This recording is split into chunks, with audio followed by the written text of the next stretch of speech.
दरम्यान यावरून हुकुमशाही सरकारचा जाहीर निषेध आहे असं लक्ष्मण हाके म्हणतात। सोनम वांगचुक यांचं आंदोलन मोडीत काढल्यानं निषेध नोंदवण्यात आलेला आहे। सोनम वांगचुक यांच्या उपोषणावर आता लक्ष्मण हाके यांनी आपली प्रतिक्रिया दिली आहे। आज जंतर मंतरवरती विद्यार्थ्यांच्या आंदोलनावरती जो लाठीचार्ज झाला त्याचा मी निषेध व्यक्त करतो आणि वेळ पडली तर मी दिल्लीला जाऊन सोनम वांगचुक यांच्या आंदोलनाला पाठिंबा देणार आहे। या पावसाळी अधिवेशनामध्ये पेपर फुटी, टीईटीचा पेपर फुटी, त्याचबरोबर खासदार फुटी, म्हणजे फुटीवरतीच चर्चा सर्वात जास्त झाली। एक शिक्षकी शाळा या महाराष्ट्रातल्या बंद करण्यात आल्या आणि त्याचा परिणाम असा झाला 30 ते 40 हजार मुली शाळाबाह्य झालेल्या आहेत।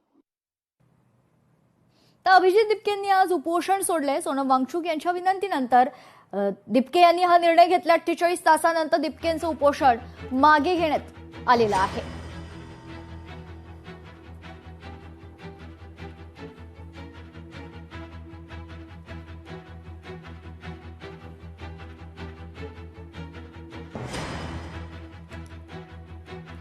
अभिजित दिपके यांनी आपलं उपोषण आता मागे घेतलंय। सोनम वांगचुक यांच्या विनंतीनंतर अभिजित दिपके यांनी उपोषण सोडलं। तब्बल 48 तासानंतर दिपके यांनी आपलं उपोषण मागे घेतलंय।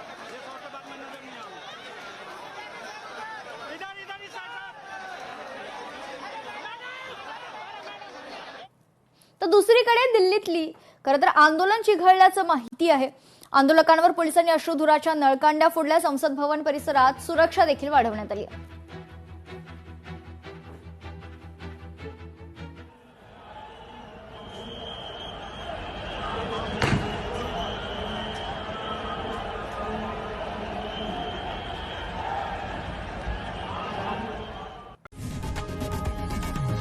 लोकशाही मराठी ऐका, पहा, जागरूक रहा।